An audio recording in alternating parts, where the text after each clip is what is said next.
औरत मेरे पास 3 घंटे रोई थी और फिर वो पुलिस में भर्ती हो गई। पुलिस में भर्ती हो गई और पुलिस में भर्ती होने के बाद में वो सब इंस्पेक्टर बन गई।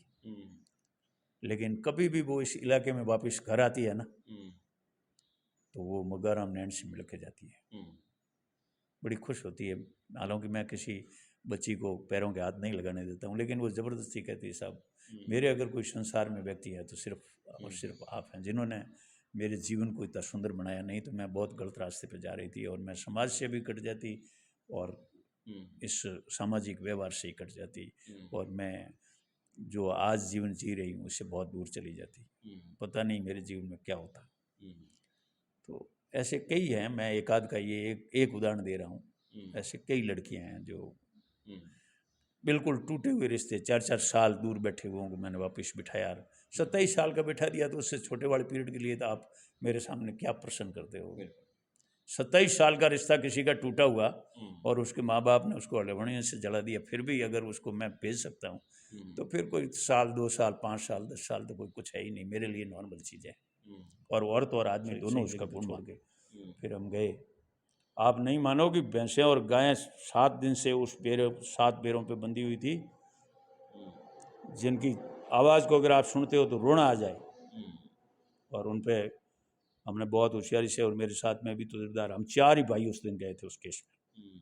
भाइयों ने मेरे को अकेले नहीं जाने दिया कि वहाँ इतना झगड़ा है, आप अकेले मत जाओ, हम साथ चलेंगे। भाइयों का मेरे साथ बहुत सहयोग रहा, ठेठ सही। मैं छोटा था लेकिन उन्होंने हमेशा मेरे को बड़े के रूप में माना। तो भैंसें रो रही थी तो उसको सीधा पानी, सांस लेना भी हाथ में नहीं है, मैं ये ले रहा हूँ, ये तो ईश्वरी तो दे रहा है सांस। तो आप किसके बारे में सोचोगे। और कभी भी आप अपने आप को कमज़ोर और गरीब मत समझो। अगर आप कभी भी, कोई भी व्यक्ति अपने को कमज़ोर और गरीब समझेगा तो वो और ज़्यादा पीछे चला जाएगा। हमेशा आदमी को ईश्वर के नाम पे आगे बढ़ने की कोशिश करो। ईश्वर से भी अपन माफ़ी मांगते हैं ना, तो आप लोगों से ही माफ़ी मांगना सीख लो ना, ज़्यादा बेटर रहेगा, ज़्यादा बेटर रहेगा है? लेकिन अपन भाई से माफ़ी नहीं मांगेंगे, अपन दुश्मन के पास जाके जो अपना हितैषी नहीं है उसके पास नीचे कचरे पे बैठ जाएंगे। नमस्कार। लेकिन आज हमारे बीच में एक वो शख्सियत हैं जिसके आप परिचय के मोहताज नहीं हैं, अपने माँ धोरिमना क्षेत्र के मगाराम जी नैन। और पिछली बार हमने चुनाव के टाइम के अंदर हमने इनका पॉडकास्ट इंटरव्यू किया था और उसके बाद में जिस तरीके से किया था और 100% है, एग्जिट पोल भी सही है नहीं बैठा था। और उसके बाद में एक इंटरव्यू के अंदर जिस तरीके से आपने भरपूर है जो कमेंट किए और आपने बताया कि मगाराम जी का जीवन परिचय और इनकी कुछ जीवन के जो किस्से हैं आप भी उनके बारे में कभी इंटरव्यू लो, तो उसके बाद में आपने लाखों के अंदर वो इंटरव्यू है सलाह। तो आपकी भारी डिमांड की वजह से आज हम एक बार फिर से मगाराम जी के पास आए और इनसे पूरे जीवन परिचय के बारे में, इनके जीवन के जो बहुत बेहतरीन किस्से रहे हैं। और आपको बता दें जिस तरीके से इस क्षेत्र के अंदर पुराने टाइम के अंदर जिस तरीके से अभी तो वो अभी पल्सर नहीं है, फिर भी वो एक जमाना था जहाँ पर लोग एक कानून अगर बात करें तो धोरिमना नहीं बल्कि बाड़मेर के एक ऐसे पंचों में से आते हैं। यानी किसी भी तरीके की, किसी भी समाज के अंदर किसी भी तरीके की घटनाक्रम होती थी तो उस मतलब पंचायती का निपटारा है जो करते थे। तो उनके जीवन के बहुत बेहतरीन तरीके से बहुत एक किस्से हैं जो आज आपके सामने पेश करेंगे। मगाराम जी, सबसे पहले हमारे चैनल पर आपका बहुत बहुत स्वागत है। धन्यवाद। मगाराम जी, सबसे पहले मेरा आपसे सवाल ये रहेगा कि आपकी जीवन की जो मैं शुरुआत कहूँगा, आप सबसे पहले आपकी जो जीवन की अगर बात करें तो आपका जन्म कहाँ हुआ। मेरा जन्म तो मेरे पैतृक गांव कुंडावा में ही हुआ। 5 मई 1955 मेरी जन्म तिथि है जी। मेरे पिताजी एक काश्तकार थे, मैं भी एक काश्तकार ही हूँ। मेरा पूरा परिवार खेती से ही संबंधित काम करता था जी। हमारे फैमिली में हमारे पिताजी और ये 3 भाई थे, जिसमें हमारे ताऊ जी थे वो किसान महासभा के मेंबर थे।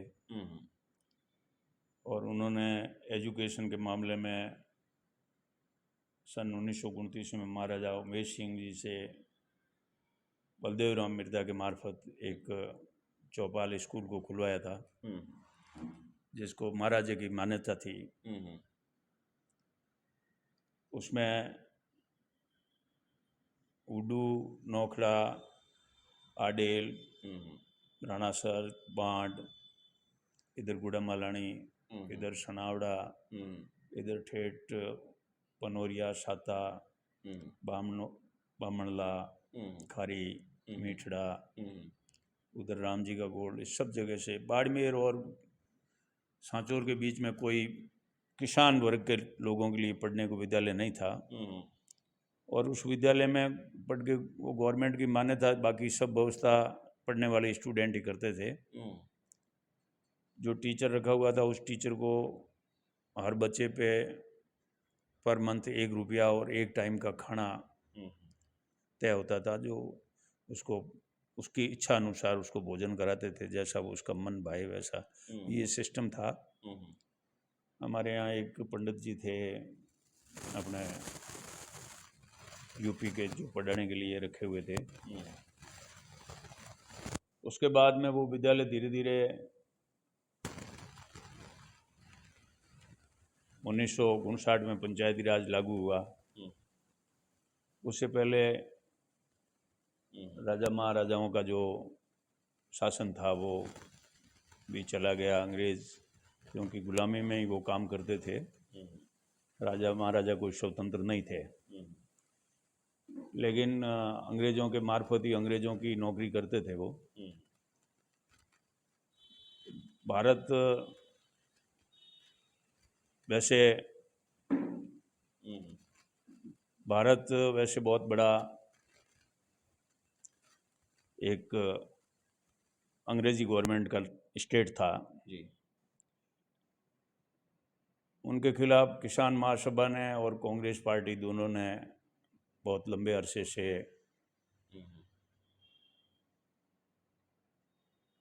जो है स्वतंत्रता के लिए जिहाद छेड़ रखी थी। सन 1857 में प्रथम अंग्रेज़ों के खिलाफ झांसी की रानी की लक्ष्मीबाई के नेतृत्व में जो है क्रांति हुई। उससे पहले संसार में कहीं पुलिस विभाग नहीं था। उसके बाद में सन 1858 में पुलिस की स्थापना हिंदुस्तान में की गई, जो आज भी पुलिस दस्ता सब जगह देखने को मिलता है।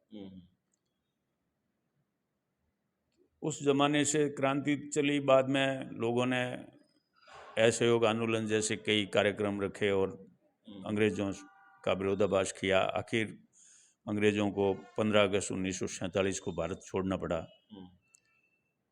भारत छोड़ते वक्त भारत के कई छोटी छोटी रियासतें जो अंग्रेज़ों के अंडर एक नौकर के रूप में काम करती थी, वो टोटल इतिहास के मुताबिक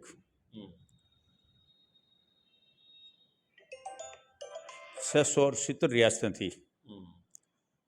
उसमें से कई देश बन गए। जैसे दिल्ली से शासन चलता था, उसमें लंका का भी चलता था, म्यांमार, सिंगापुर, तिब्बत, नेपाल, पाकिस्तान, जो अभी बांग्लादेश है, ये पूर्वी पाकिस्तान था पहले, फिर बांग्लादेश बन गया 71 में इंदिरा गांधी जी की वजह से। तो ये सब भारत से ही संचालन होते थे। तो भारत ने जो स्वतंत्रता के टाइम में शर्त रखी, उसमें यह कहा कि भाई जो चाहे वो पाकिस्तान में रह सकता है, जो चाहे वो भारत में रह सकता है, और स्वतंत्र चाहे वो स्वतंत्र रह सकता है। ये छूट दे दी थी। उसमें वल्लभ भाई पटेल माननीय भारत सरकार के प्रथम गृह मंत्री थे। उनके नेतृत्व में 523 रियासतों का एकीकरण कर लिया गया था, जिसमें अलग अलग स्टेट बनाए गए थे। जिसमें अपन जिस स्टेट में आज अपन रह रहे हैं, इसका नाम अभी सन 57 में राजस्थान बन गया था। उससे पहले इसका नाम एक राजपूताना था और एक मध्य प्रदेश था। ये 2 अलग अलग स्टेट थे। जोधपुर रियासत ने मना कर दिया था कि न तो मैं पाकिस्तान में विलय होता और न भारत में। उनके महाराजा हनुमंत सिंह थे, बड़े ही स्ट्रांग दरबार थे। इसी तरीके से हैदराबाद नवाब ने भी मना कर दिया, जूनागढ़ नवाब ने भी मना कर दिया।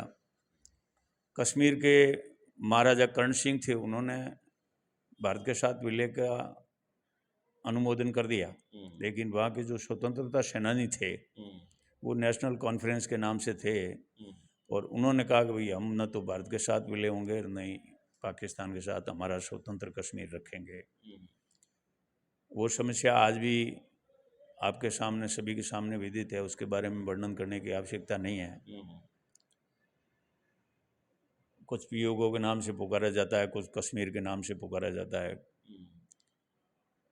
तो ऐसी परिस्थितियों के अंदर फिर दूसरा सब एकीकरण होने के बाद में वल्लभ भाई पटेल ने अपने हिसाब से फौज से करके हैदराबाद को भी भारत के साथ विलय किया, जूनागढ़ को भी किया।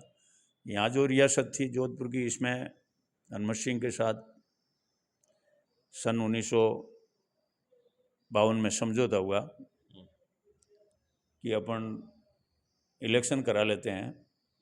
इलेक्शन में अगर आप जीत जाते हो तो आपको स्वतंत्र रख दिया जाएगा, और अगर आप नहीं जीतते हो और हमारे पक्ष में अगर जनता हमको समर्थन देती है तो फिर आप हमारे भारत के हिस्से में मिलोगे। इस बात पर समझौता हुआ, और उस समझौते पे सिग्नेचर करने आए जब महाराजा हनुमत सिंह काला साफा बांध के आए थे उसमें,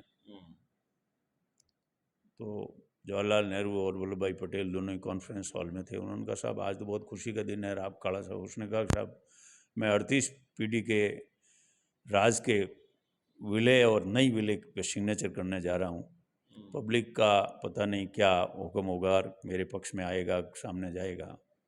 फिर इलेक्शन हुए। इलेक्शन के अंदर महाराजा हनुमत सिंह के सामने आनंद सिंह कछुआ खड़े हुए थे। रामराज पार्टी तलवार और ढाल चिन्ह था, और कांग्रेस पार्टी ने सामने इलेक्शन लड़ा। कांग्रेस के बैलों की जोड़ी चिन्ह था, जो किसान महासभा का कोई जमाने में चिन्ह था। उस प्रतीक पे इलेक्शन हुए।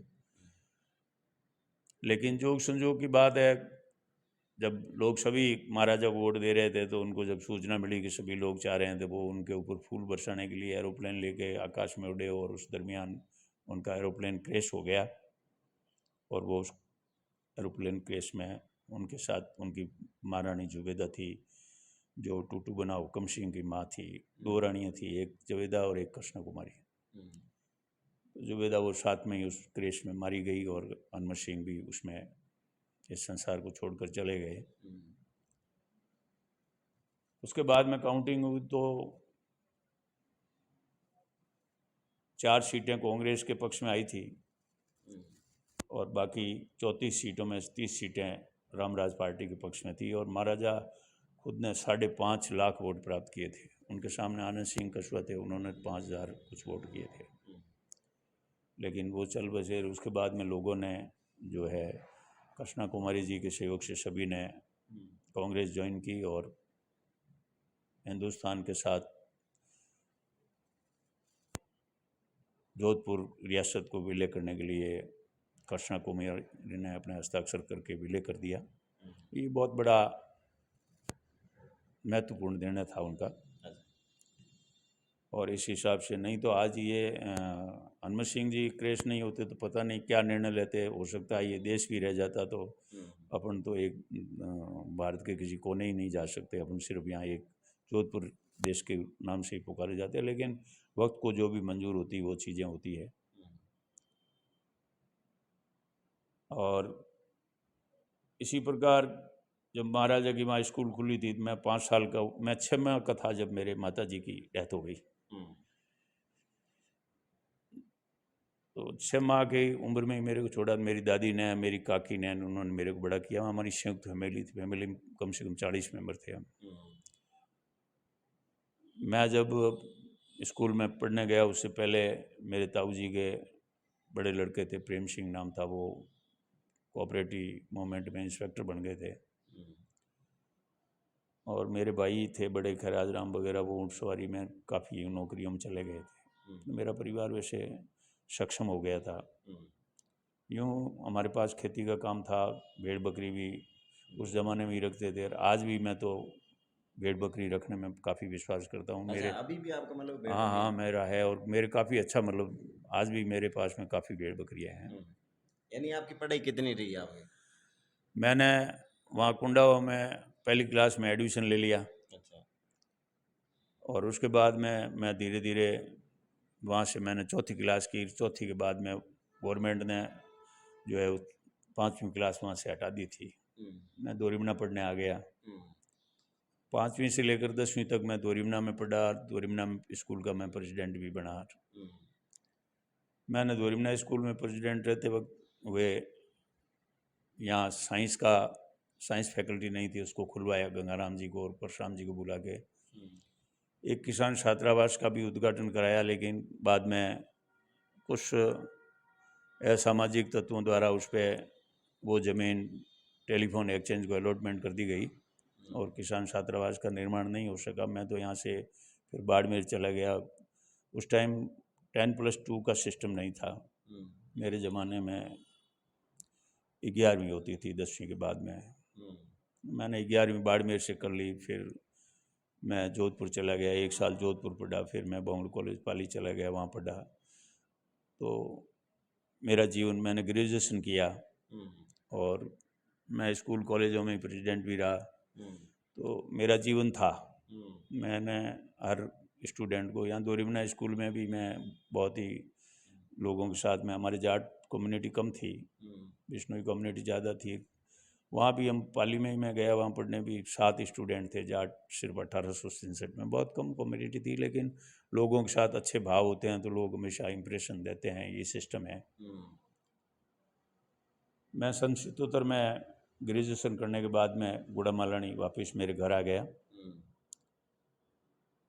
उस दरमियान मेरे से पहले 4 आदमी यहाँ गुड़ामालानी कॉन्स्टिट्यूंसी में ग्रेजुएशन किए होते, 5वां मैं था।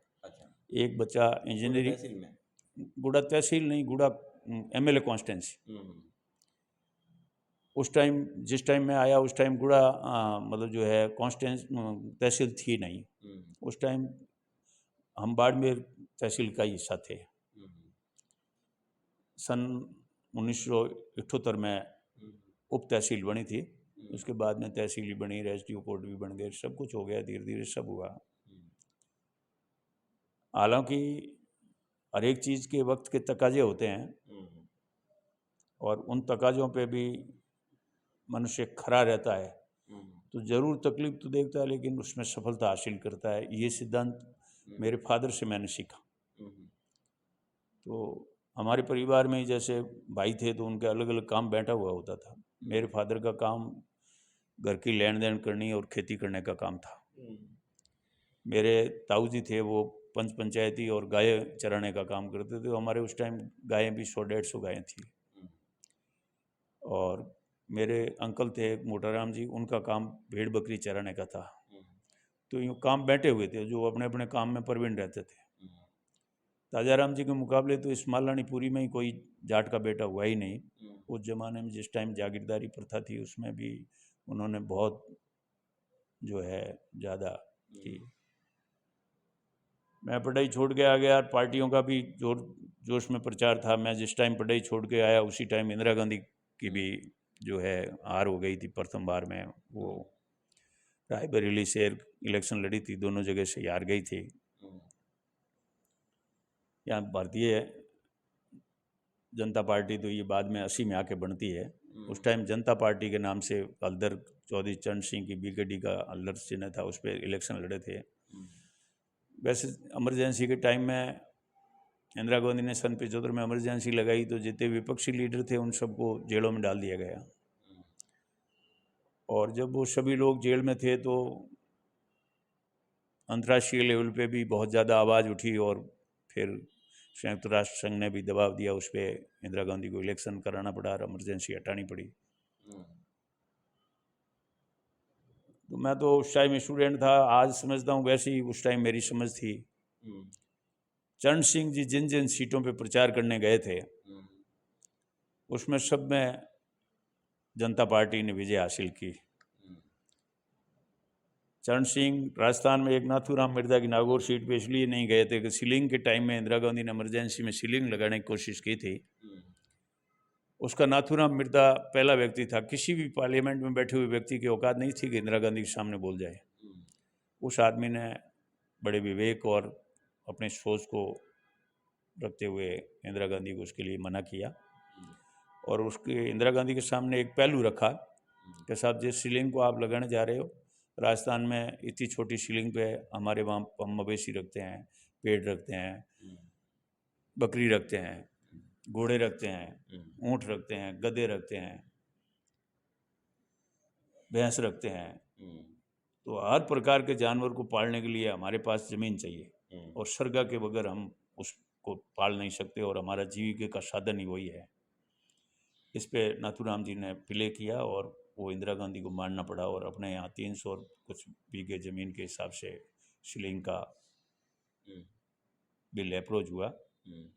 पास होने पे अपने को आज सुविधा मिली, नहीं तो अपन 37 बीघे में काश्तकार क्या कर लेता, अपना घर नहीं बना पाता था। मैं भी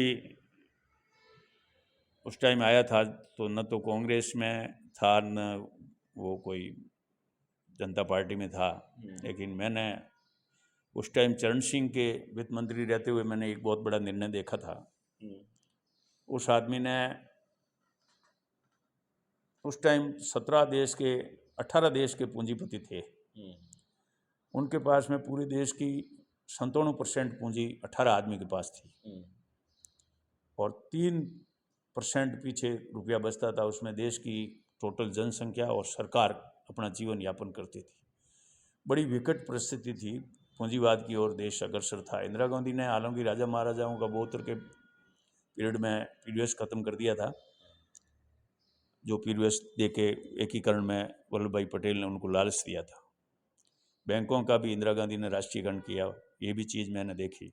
लेकिन चरण सिंह की जो नोटबंदी थी उसमें 10,000, 5,000, 2,000, 1,000, 500 और 200 के नोट बंद कर दिए। मुरारजी ने काफ़ी उसके लिए उनको विरोध किया, लेकिन फिर भी उन्होंने जिद को छोड़ा नहीं, और उसमें जब उन्होंने किया तो देशवासियों को अपने जनता के नाम से संदेश में भी ये कहा था कि मेरे प्यारे भारतवासियों, आपको देश के क्रांतिकारियों ने आपको जो है राजनीतिक स्वतंत्रता दिलवाई, मैं आपको आज आर्थिक स्वतंत्रता की ओर पहला कदम उठाने जा रहा हूँ, जो आपके जीवन में सुंदरता लाने में सबसे अच्छा कदम होगा। लेकिन अगर मेरे से कोई गलती हो जाए तो आप अपना बेटा समझकर इसको, ये उसके सारांश थे। लोगों ने हालांकि चरण सिंह के नाम पे रखा, और मेरे को मालूम है कि महंगाई इतनी उस नोटबंदी के बाद में 24 घंटे का वक्त दिया था। नोटबंदी तो अभी हुई है लेकिन वैसी नहीं थी। अभी यहाँ गलती कर दी थी कि 1,000 के नोट की जगह 2,000 का नोट करने से पूंजीपतियों को फायदा मिल गया था। उस टाइम सिर्फ 100 का नोट रखा, जिससे गरीब तबके को, आज जितना भी गरीब तबका जिसके पास गाड़ी घोड़ा और सुंदर मकान बैठने को है, ये चरण सिंह की देन हुई थी। चरण सिंह ने काफ़ी अच्छे निर्णय लिए थे। ट्रैक्टर की टोली का ट्रैक्टर का टैक्स माफ़ किया, अंत्योदय योजना का शुरुआत की, काफ़ी अच्छे निर्णय थे। वेरी हार्टली मैं तो उसको इमदाद देता हूँ। वैसा देश को प्रधानमंत्री अगर 5-10 साल मिल जाता ना, तो इस भारत का मेरे हिसाब से कोई नक्शा ही अलग होता। मैं कोई उसके जाट होने से नहीं कह रहा हूँ। आज अमेरिका जैसी विकसित कंट्री में चरण सिंह की इकोनॉमिक्स क्लियर करना अनिवार्य होता, नहीं तो वो कोई सरकारी नौकरी नहीं कर सकता। जबकि भारत में वो खुद भाषण देता तो सुनने वाले नहीं मिलते थे। ये इतना वहाँ के विकसित देशों में अपने में डिफरेंस है। तो ये चीज़ें हमने देखी थी हमारे काल में। मैं तो नौकरी के रूप में मैंने छोटी छोटी नौकरियां ज्वाइन की, फिर मैंने पैक्स मैनेजर की नौकरी की, और उसमें मैंने जो है मेरे काल में मैंने पूरे राजस्थान में उसका संगठन तैयार किया। मैं राजस्थान का महासचिव बना, एक बंसाली जी करके थे, उनको अध्यक्ष बनाया, और यहाँ का मैं बाड़मेर जिले का खुद अध्यक्ष बना। हमने गवर्नमेंट से लड़के कैडर अथॉरिटी का निर्माण कराया, और हम स्वतंत्र हुए। इसे जो है संस्थाओं के नौकर नहीं रहे, हम कैडर के नौकर हो गए थे। फिर हमने हड़ताल की, तनख्वाह बढ़ाने के पहले 200 रुपये तनख्वाह मिलती थी, तो उसके लिए हमने इफ्को के, यूरिया के जो भी थे उनके कारण बताए कि भाई उनसे पैसा इतना आता है तो आप हमको क्यों नहीं देते। हम तो धूप में आप घूमकर पूरा किसानों से संपर्क करके पैसा लाते हैं, ब्याज देते हैं, उसमें आप कमाते हो और खाते हो। आप एसी और कूलर लगा के बैठते हो, तो हमको कम से कम जो घास फूस की छाया है उसमें तो बैठने के लिए आराम दो। ये मेरा सोच था, और उसमें शायद मेरे विचार से उस सोच को संभाला, और उस टाइम हरिदेव जोशी सीएम थे और हमने लड़ाई झगड़ा करके 58 दिन की हड़ताल के बाद मैंने 2900 कुछ रुपए का ग्रेड दिलवाया, जो आज भी उसके बाद में मैंने नौकरी छोड़ दी थी। मैं 7 साल निर्विरोध अध्यक्ष रहा और उस केस के बाद में मैंने जो है सर्विस करना भी ठीक नहीं समझा। तो मैं सर्विस में था, उसके साथ साथ ही वैसे मेरी छोटी उम्र में ही मैंने जाट समाज की 8वीं क्लास का स्टूडेंट था। एक कोई पंचायती थी जिसमें 9 दिन कोई पंच कोशिश की, करीब 300 आदमी के लगभग थे, लेकिन वो डिसीजन नहीं कर सके। फिर मैंने उस पंचायती में उन पंचों से लड़के डिसीजन किया। उसके बाद में मेरा थोड़ा बहुत लोगों में ये भी हो गया कि भाई कोई पंचायती होगी तो यह बच्चा मेधावी है, क्योंकि मेरी तो उम्र ही, मैं बच्चा ही था समाज के लिए उस टाइम, मेरी क्या उम्र अच्छा, थी। जो शुरुआत के अंदर जो आपने बोले को पंचायती, तो वो पंचायती मतलब कैसी थी? उसको ऐसे मतलब लोग नहीं निपटा पाए और आपने निपटा वो क्या था कि एक बच्ची को उसका बाप भेज नहीं रहा था, दिया। और जिसके मुकलावा लड़के को लाना था उस लड़के को भेजा, उसको घर में ही नहीं आने दिया। और उसके दूसरे वाले लड़के को मुकलावा लाने के लिए कोटा भेज दिया। कोटड़ा गांव है शिव में। कोटड़ा से वो मुकलावा लेके वापस आ गया और उसका बाप अड़ गया कि दोनों को ही मैं साथ में बधाऊंगा, पहले अपने बधा के लेने का सिस्टम है सामाजिक दृष्टि। तो इसलिए उसके बाप ने पंचों को इकट्ठा किया। मेरे गांव का ही किस्सा था, मेरे परिवार में ही था आगे पीछे। तो वो 9 दिन नहीं निबड़ा तो मैंने उनसे कह दिया, यार इन लोगों को क्यों रोटियां खिलाते हो, ये जाके आते हैं और फैसला कुछ करते नहीं है।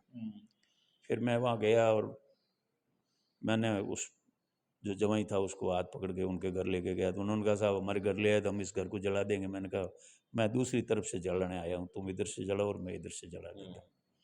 फिर चला गया। फिर मैंने उनको लड़के का और मैं उस बच्ची को ले आया। फिर जैसे तैसे ही मेरे शब्दों से उनको प्रभावित करके लाया तो भी ले आया, डांट फटकार से लाया तो भी ले आया। जिस तरीके से लाया मैं उस बच्ची को ले आया, जिस बच्ची को समाज के 300 व्यक्ति 9 दिन नहीं ला सके, उसको मैंने ले आया। फिर दोनों को जो है सम्मिलित कर दिया। ये मेरे जीवन की पहली पंचायती थी, बहुत पुरानी है। मैं उस टाइम में तो मैं उस टाइम तो मतलब पुलिस वगैरह मतलब कैसी, मतलब वो गाँव तक पुलिस तक यहाँ हमारे दोरीमना में चौकी थी उस टाइम, और गुड़ा मालानी में जो है थाना था। तो सब इंस्पेक्टर वहाँ बैठता था। यहाँ तो हेड कांस्टेबल की ड्यूटी होती थी। यहाँ कोई रिपोर्ट भी दर्ज नहीं होती थी, रोजनामसा भी वहाँ होता था। कोई भी जाते तो वहाँ से इमदाद लेके वापस इनको देना पड़ता था। तो पुलिस की कोई खास व्यवस्था नहीं थी, लेकिन पुलिस की तानाशाही ज़्यादा थी। लोग अनपढ़ थे, पुलिस से बहुत डरते थे। एक अभी आपने एक वो किस्सा बताया जिस तरीके से वो महाराज जी वाला, वो क्या किस्सा था आपकी जिंदगी का? महाराज जी वाली बहुत लंबी कहानी है। आप महाराज जी शायद मेरे विचार से तारा मठ वाले का पूछ रहे हो। ये एमएलए साहब प्रतापपुरी जी के, इनका झगड़ा था। उसमें भी वो लंबी कहानी है, तो इसमें आपके इंटरव्यू में करीब 1 घंटा लगेगा। मैं उसके बारे में कभी और आप मिलना, क्योंकि वो ऐसा पहलू है कि उसमें बाबे के साथ टेजरी की गई जो जगरामपुरी के नाम से पुकारे जाते हैं। अभी आपको मालूम हो तो प्रियंका जी को जिताने में उनका बहुत बड़ा सहयोग था।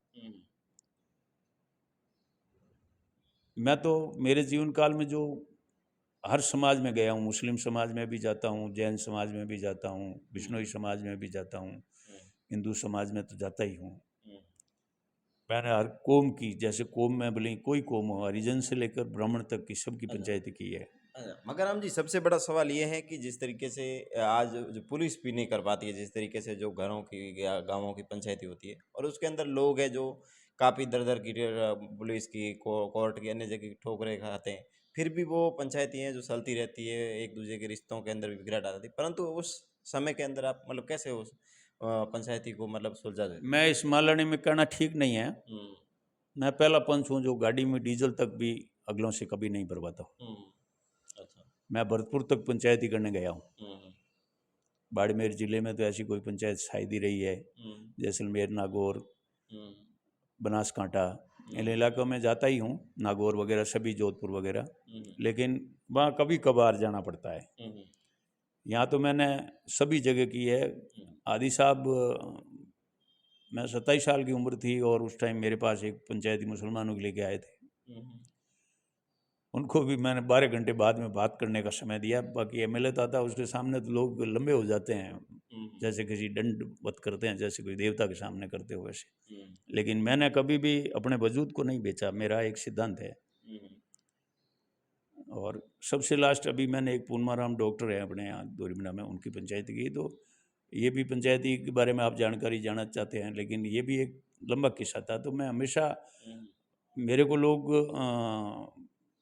जब भी आपातकाल आता है ना, जब लोग ईश्वर को याद करते हैं, तो उसके साथ साथ ईश्वर के करोड़ में या 2 करोड़ के हिस्से में मेरे को भी याद कर लेते हैं जब तकलीफ होती है। जब क्योंकि तकलीफ में सिर्फ वही व्यक्ति याद आता है जो ईमानदारी से काम करता है, और मैंने कभी किसी मामले में पैसे नहीं लिए।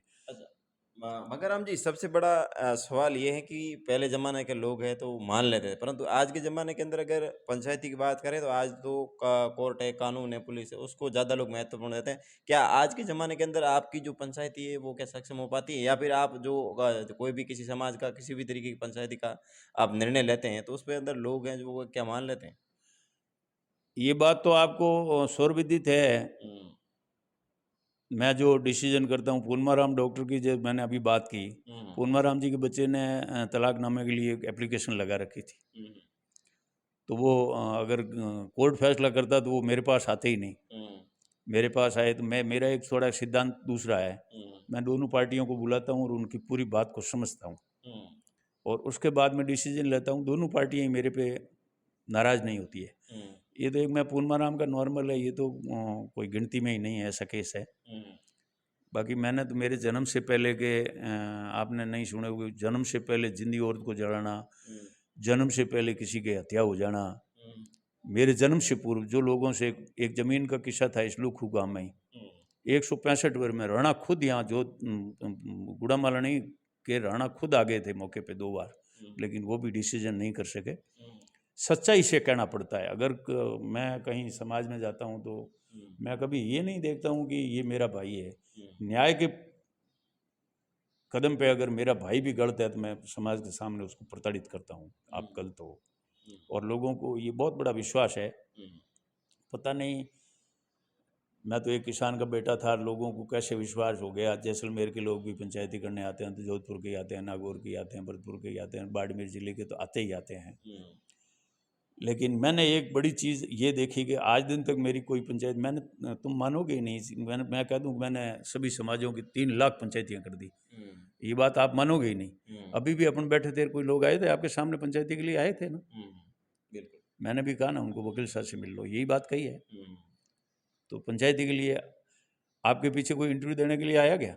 लेकिन मेरे पीछे पंचायती वाले आए, ये तो आपके सामने सबूत है। और भील के जाति के थे लोग, और मांगता के यहाँ के बता रहे थे। तो उनको ये मालूम है कि अगर अपन गरीब हैं तो वहाँ जाएंगे तो अपना पैसा भी नहीं लगेगा और सच्चाई से अपनी मदद होगी।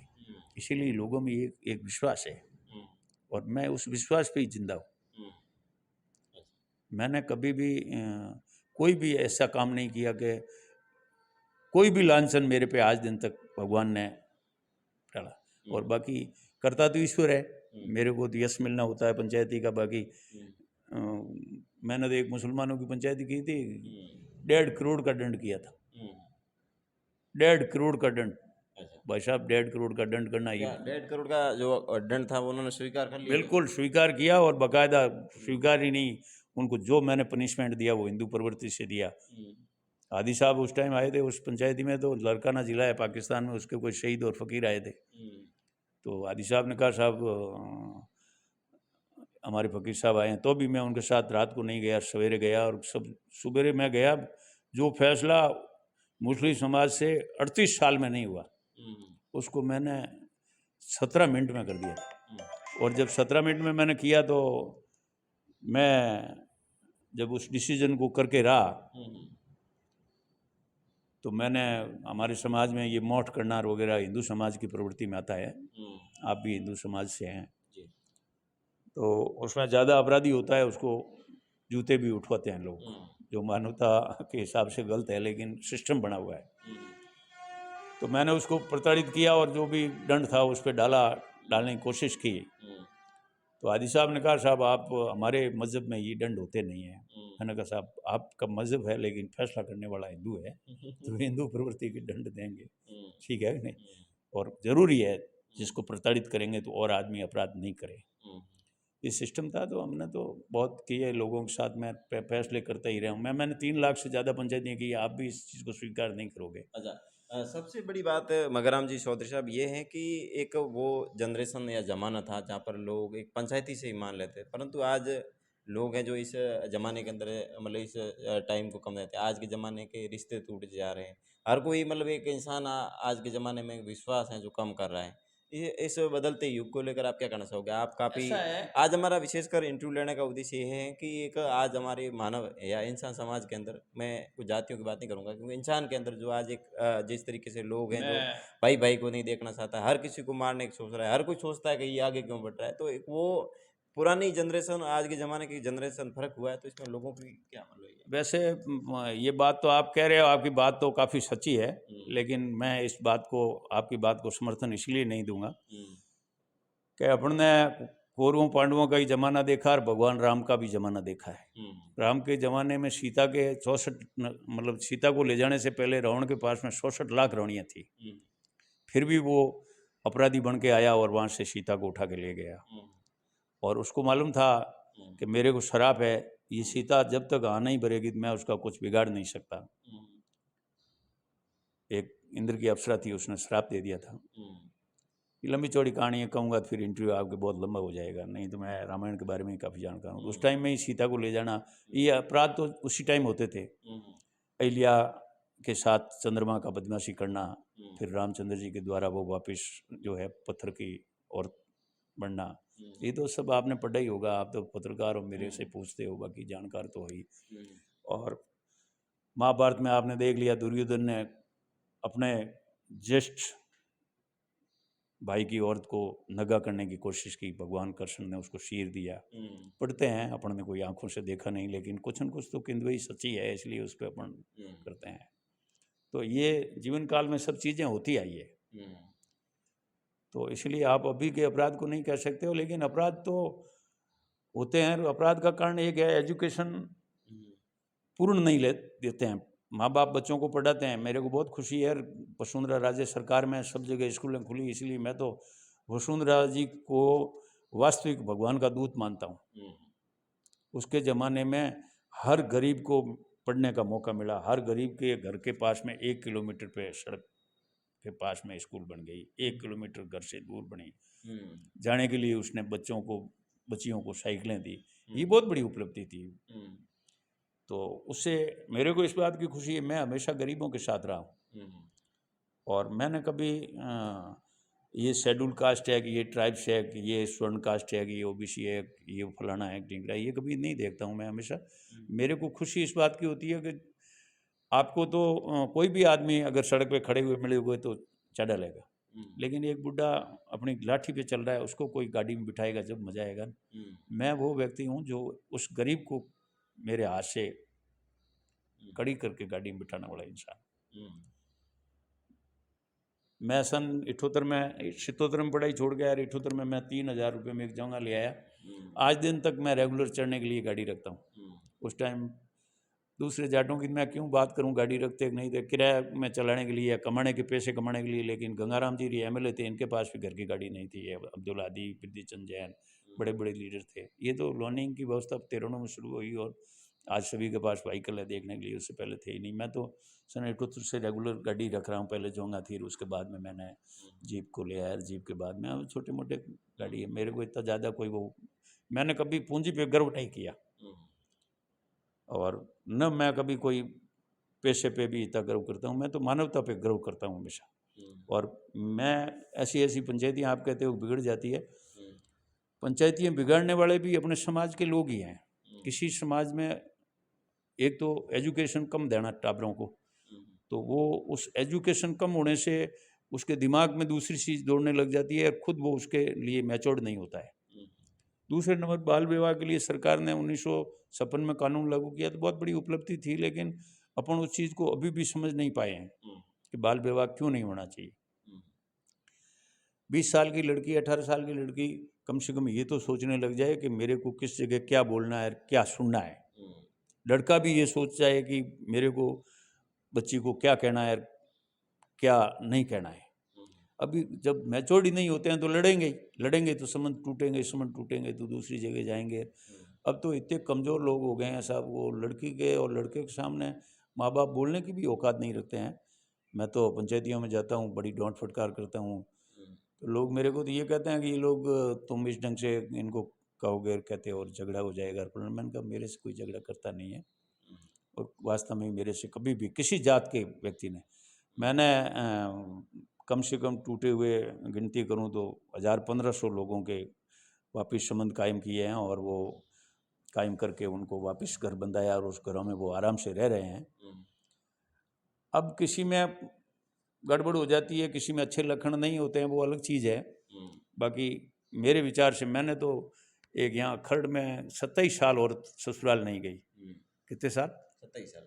और उसको बिश्नोई समाज में था वो मामला। उस औरत को उसकी हाथ में अड़बणी से जला दी गई थी, नाम नहीं मैं बताना चाहता। और उसके बाद में समाज इकट्ठा हुआ, मंगलाराम के वो उस लड़की का बाप था, वो अच्छा दोस्त था।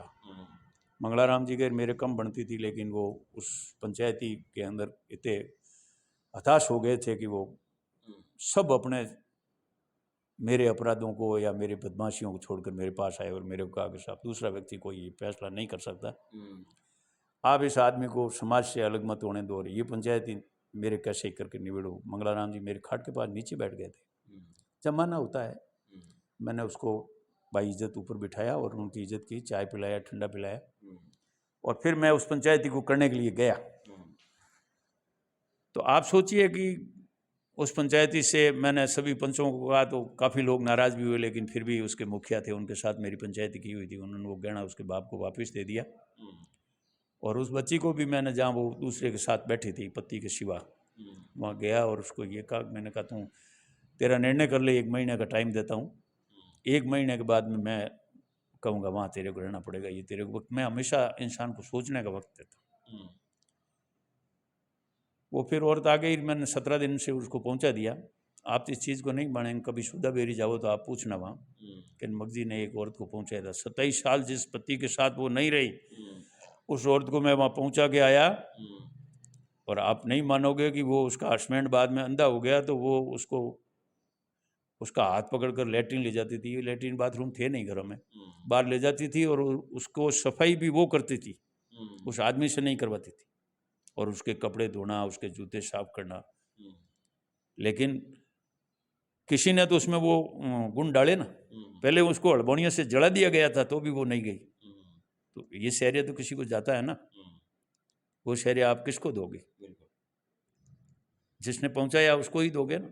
काफ़ी जो रिश्ते होते हैं वो मान लो टूट जाते हैं, फिर वापस आपको कभी वो लोग मिलते हैं जो कभी वो आपको मतलब कहते हैं कि मैं जिसको रिश्ते जोड़ देता हूँ ना, मैंने एक बार एक बच्ची थी जिसका मैं नाम और जाति दोनों नहीं बताऊंगा, उसके माँ बाप मेरे को पास लेके आए थे कि यार ये हमारे इस जाति की है, शेड्यूल कास्ट में शादी करना चाहती है। हालांकि माँ की इच्छा थी कि ये कर ले। मैंने उस औरत को समझाया था, और वो औरत मेरे पास 3 घंटे रोई थी, और फिर वो पुलिस में भर्ती हो गई। पुलिस में भर्ती हो गई, और पुलिस में भर्ती होने के बाद में वो सब इंस्पेक्टर बन गई।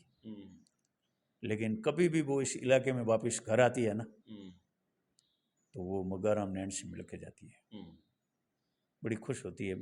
हालांकि मैं किसी बच्ची को पैरों के हाथ नहीं लगाने देता हूँ, लेकिन वो ज़बरदस्ती कहती है साहब मेरे अगर कोई संसार में व्यक्ति है तो सिर्फ और सिर्फ आप हैं, जिन्होंने मेरे जीवन को इतना सुंदर बनाया। नहीं तो मैं बहुत गलत रास्ते पर जा रही थी, और मैं समाज से भी कट जाती, और इस सामाजिक व्यवहार से ही कट जाती, और मैं जो आज जीवन जी रही हूँ उससे बहुत दूर चली जाती।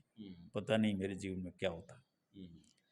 तो ऐसे कई हैं, मैं एक आध का ये एक उदाहरण दे रहा हूँ। ऐसे कई लड़कियां हैं जो बिल्कुल टूटे हुए रिश्ते, 4-4 साल दूर बैठे हुए को मैंने वापस बिठाया। 27 साल का बिठा दिया तो उससे छोटे वाले पीरियड के लिए तो आप मेरे सामने क्या प्रश्न करते हो? 27 साल का रिश्ता किसी का टूटा हुआ और उसके माँ बाप ने उसको अलवणीय से जला दिया, फिर भी अगर उसको मैं भेज सकता हूँ तो फिर कोई साल 2 साल 5 साल 10 साल तो कोई कुछ है ही नहीं, मेरे लिए नॉर्मल चीज़ है।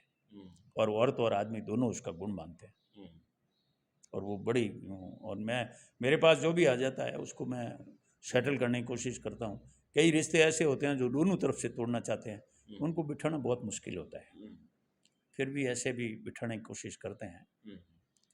लेकिन क्या है कि फिर लोग भी इतने गंदे हो गए हैं जिनको अपन साबु लगा के भी मैल उतार नहीं सकते, जो शब्दों का मूल्य भी नहीं जानते हैं, उनके लिए मेरे पास भी कोई जगह नहीं रहती है।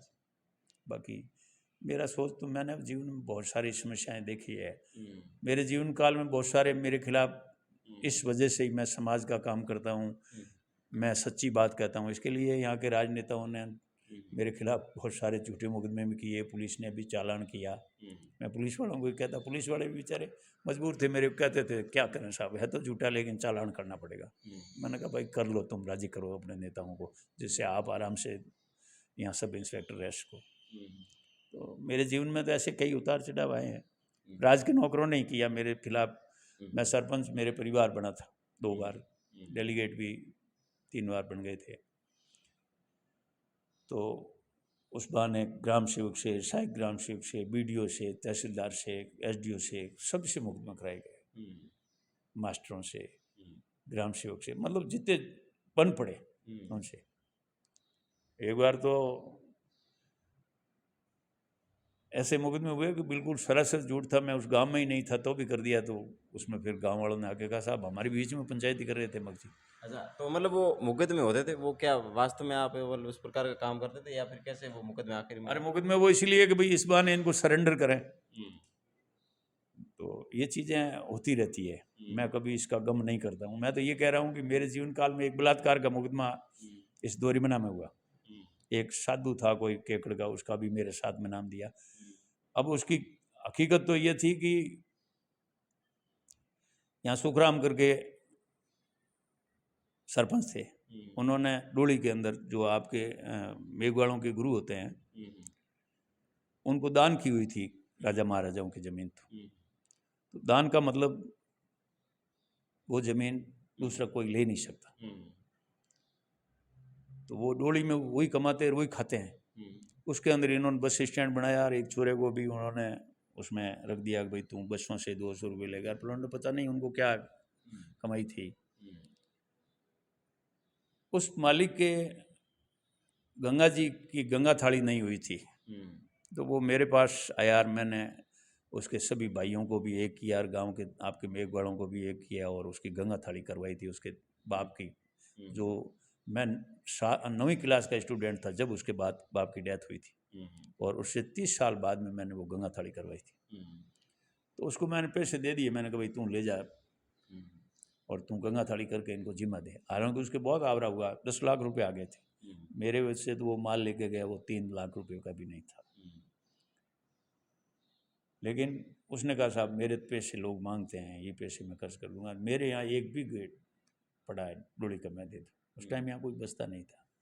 मैंने उसको कहा मेरे फादर ने मना कर रखा है, एक तो किसी से रिश्वत मत लेना और एक किसी की मुफ्त की चीज़ मत लेना और एक दान की हुई चीज़ में कभी हस्तक्षेप मत करना। तो ये तो आपको दान की हुई है, मैं तो इसको लेता नहीं हूँ। पैसे हो तो देना, नहीं देना है तो अगले जन्म में लेंगे तुम्हारे से, मेरे कोई ज़रूरी नहीं इस जन्म से ही लो। मेरे तो 100 बकरियाँ हैं, 100 बकरे आएंगे तो भी मैं बेच के वो उसके पैसे कर लूँगा, तुम्हारे वो नहीं है। और मैं बकरी है और भेड़िया रखने का, मेरे साथ में मुसलमानों से दोस्ती, वो मुसलमान वगैरह आज भी चराते हैं। लोगों को इसीलिए मालूम नहीं है कि मगजी की इनकम क्या है। तो इस तरीके से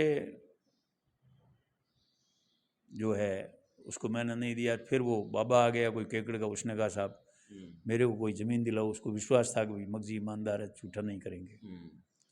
जोग से वो नहीं आया। मैंने कहा यार ये ज़मीन मांग रहा है, इसको तुम ज़मीन दे दो और इसमें पैसे मिले तो मेरे को पैसे दे दो, पैसे तो कोई दान में आते नहीं है। वो 4 लाख रुपये में दिला दी, लाख रुपये उसको मिल गए, 3 मेरे को दे दिए उसने।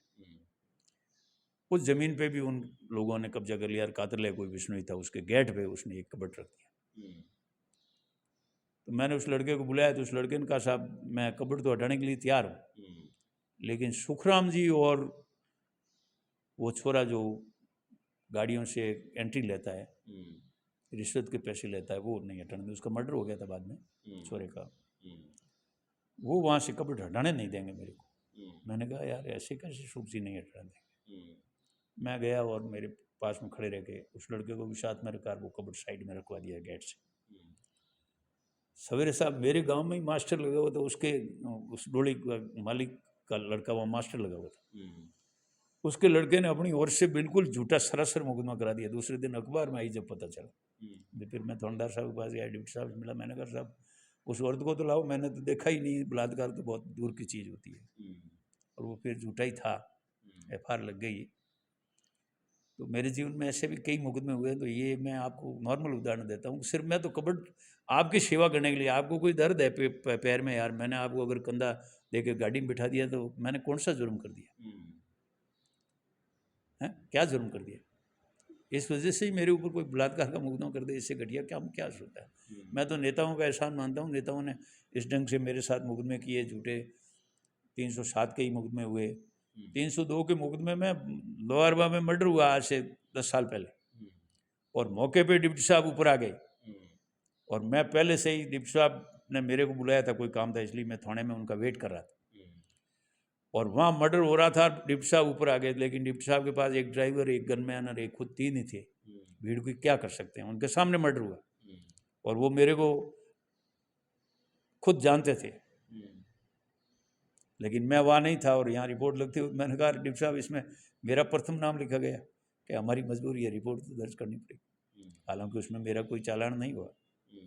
ऐसा ही एक मर्डर का केस और था, उसमें मेरा नाम डाला गया, उसमें तो काफ़ी समस्याएँ आई। तो ऐसा होता है। मैं तो कभी इससे, आप तो ये छोटे मोटे मुकदमों की बात करते हो, इसमें तो कुछ है ही नहीं।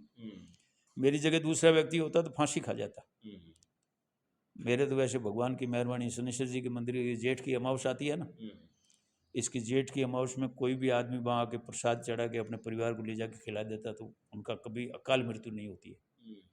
साल में 19 साल रेगुलर करना पड़ता है ये, तो उसके परिवार में फिर वर्षों वर्ष नहीं होती है। ये शनिश्चर जी लोहारवा का ही अलग से एक पर्चा है, चमत्कार है। मेरा परिवार 7 पीढ़ी से उसका पुजारी है। मैं ग्रेजुएशन करके आया, मेरे को नौकरी करने के लिए तो मेरे फादर ने मना कर दिया, तू नौकरी नहीं करेगा, तू इस मंदिर की पूजा करेगा। मैंने 45 दिन तक जो है वहाँ पे नहीं गया और खाना तक नहीं खाया। 85 किलो वजन से 27 किलो वजन पे ऊँट पे चढ़ा के लेके गए, फिर वहाँ जाके पूजा की। उसके बाद में जो है मैं 1 मिनट में ही सही हो गया और 45 दिन बाद में खाना खाया। 27 किलो वजन पे आ गया था 85 से। वहाँ का वो भगवान का, हमारा परिवार यहाँ यार पूजा करता है, पता नहीं कब का क्या है क्या नहीं है। इसके मंदिर का कोई मेरे को आदिकाल से भी आज दिन तक पता नहीं है। अब वहाँ पैसा भी खूब आता है, खूब पैसा जमा है। मंदिर भी बने हैं, आपने देखे ही होंगे। नहीं देखे हैं तो कभी मौका अगर टाइम मिले तो देखना। तो सामाजिक दृष्टि से भी लोगों के बीच में रहता हूँ, धार्मिक दृष्टि से ही भगवान के पैरों में सिर रखता हूँ और गरीबों को कंधे पे उठा के रखता हूँ। ये मेरा निजी जीवन है।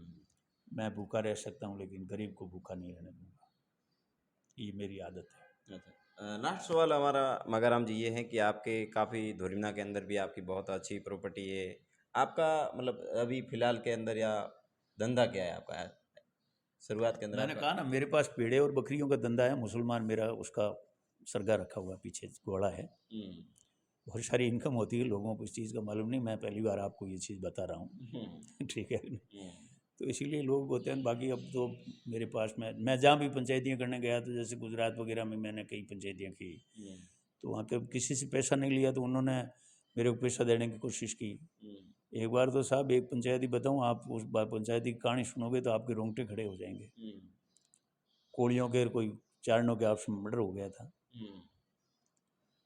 लोरवाड़ा उड़ीसा से आगे जब राधनपुर रोड पे जाते हैं, इस पे रहते थे, 7 बेरे थे।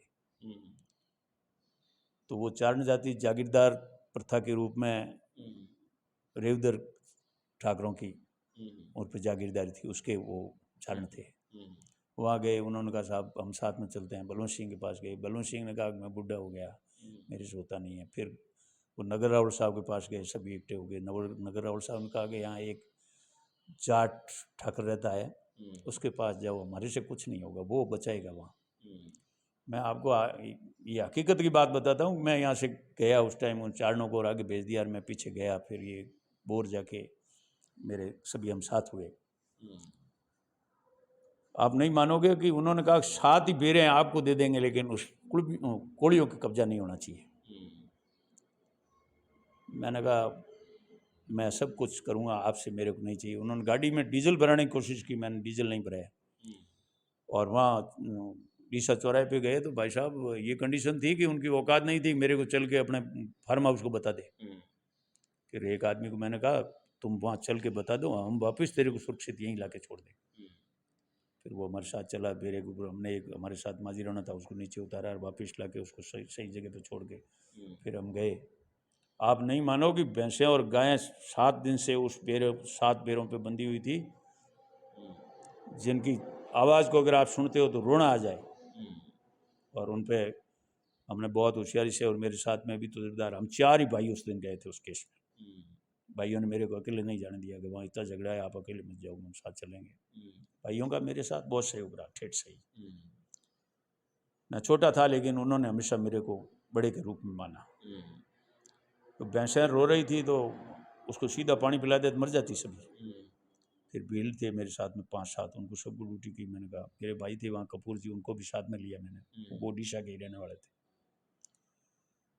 उन पे जो है पानी डाल के फिर उनको शांत किया। पानी पूरा पी नहीं सकते, वो सिर पे मामूली डाला तो उसकी जबान से मिल रहा था, वही था। उनकी आंचल से दूध निकला था जो दही बन गया था आंचलों में। आप नहीं मानो कि मरे हुए कुछ जिंदगी दी, मतलब उन लोगों ने, मेरे साथ लोग थे उन्होंने। और थोड़ी देर बाद में पता चला कि कोई गाड़ी आ गई तो पूरे कोड़ियों ने ढोल बजाकर गांव ने आक्रमण कर दिया। कपूर जी के पास 303 राइफल थी, उस राइफल से फिर फायर करना पड़ा हमको, फायर करके रोकना पड़ा। फिर उनको बताया, सवेरे हमने पंचायत की। वहाँ का MP भी BK गढ़वी था उस टाइम, लेकिन उसकी भी औकात नहीं थी। पुलिस में मुकदमा दर्ज हो गया और उसने उनको कहा मेरे यहाँ आने की आवश्यकता नहीं, बहन से मर्डर किया, मैं मुँह नहीं देखता। अपराध आदमी कर देता है, लेकिन किन परिस्थितियों में किया है उसको अपन को समझना चाहिए। हमेशा आते ही अपराधी को मत डांटो, अपराधी से बात को पूछो, वास्तव में उसका अपराध अगर योग्य नहीं है तो उसको कहो भाई तुम, तेरा मुंह देखने लायक नहीं है। लेकिन आप बात ही नहीं सुनते, उससे पहले उसके सामने अगर उसको आप अपन उस अपराध के नाम से ही उसको गणना करने लग जाएं, ये सिस्टम ठीक नहीं है। मनुष्य को हमेशा अपराधी की बात सुननी चाहिए। अपराध किन परिस्थितियों होगा, हो सकता है आपके साथ कोई अन्याय कर रहा है तो आपने बचाव के लिए अगले पे आपने वार किया है, तो फिर आपकी गलती क्या है? परिस्थितियाँ देखनी पड़ती। और फिर मैंने सवेरे हमारे पंचायती तय कर ली, रात को फायर किया, वो शांत हो गए। फिर मैंने कहा भाई हम तो इनके मेहमान हैं, आप किस पे आक्रमण कर रहे हो? 4 ने एक भी नहीं है हमारे। फिर कपूर जी से बात करवाई। फिर सवेरे पंचायती रखी, पंचायती में हम 7 आदमी गए, 7 आदमी उनके बैठे, बात की। रायडार वगैरह इंडका गड़ियाँ सब खड़ी थी भैंसों 7 दिन। उन भैंसों को फिर तीसरे टाइम में उनका दूध सही हुआ और फिर हमने 3 दिन में उसका फैसला करा दिया, दंड करा के। दंड करा के उनको सबको राजी करके पूरे गांव के बीच में कड़ाव चढ़ा के सबको एक साथ जिमा दिया, चारणों को।